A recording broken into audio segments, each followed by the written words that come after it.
예수님을 믿기 전에 저는 이공대 대학원을 졸업하고 대기업을 가지 못하는 상황이 발생하면서 스스로 자존감이 떨어지는 상황이 되었고, 중소기업에 취업하면서 열등감을 극복하기 위해서 회사에서 인정받고 제품 개발로 좋은 성과를 내서 성공해야 되겠다는 생각에 늘 바쁘게 그리고 열심히 살았습니다.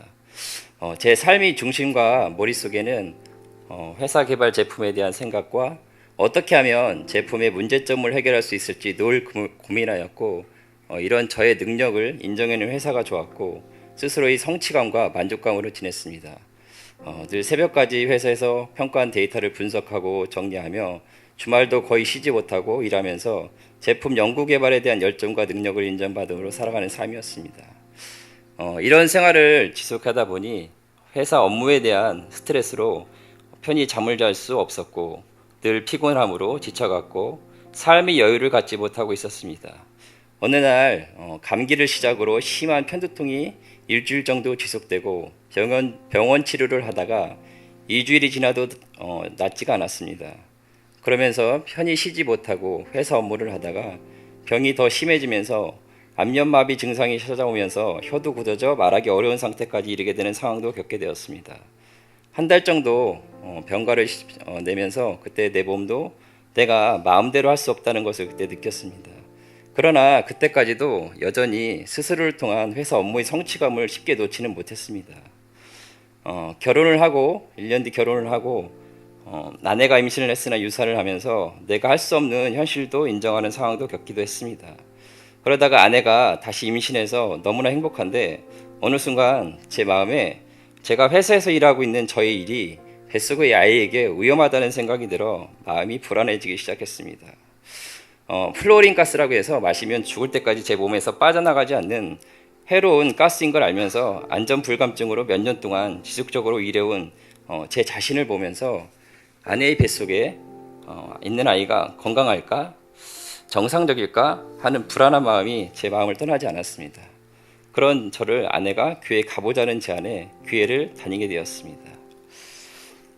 예수님을 믿은 후에 저의 가장 큰 신체적인 변화는 잠을 못 자거나 업무 스트레스로 인해 주말이면 늘 찾아오던 심한 편두통이 사라졌다는 것입니다.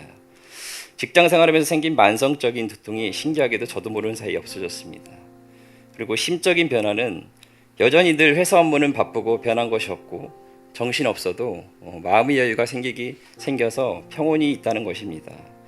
일이 안 되면 예민하고 신경질적이던 모습이 거의 사라졌고 오히려 직장 동료들과의 대화가 많아졌고 상대방을 이해하려는 마음의 여유도 생기고 그리고 아내에게 사랑 표현도 늘었습니다. 또한 생활의 변화는 주일에 저를 찾는 사람이 없어졌습니다. 예수님을 믿기 전에는 주말만 되면 왜 이리 바쁜지요.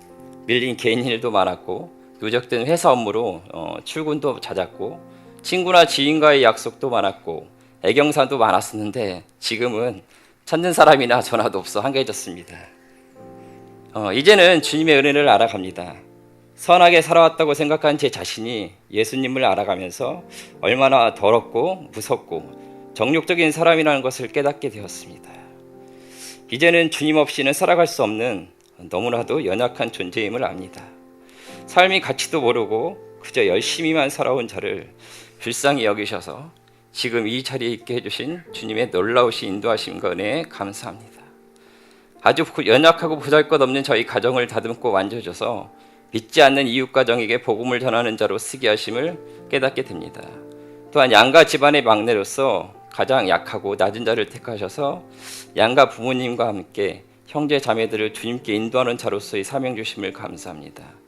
이제 깨닫고 주신 비전을 바라보며 한 단계 한 단계 이루어 주실 것을 기대합니다. 주님께서 주신 사랑을 넘쳐 흘려보내는 가정으로서 잘 감당하게 하시고 순종으로 더욱 강건하게 복음의 사역을 감당하게 하소서. 이 모든 영광을 하나님께 올립니다.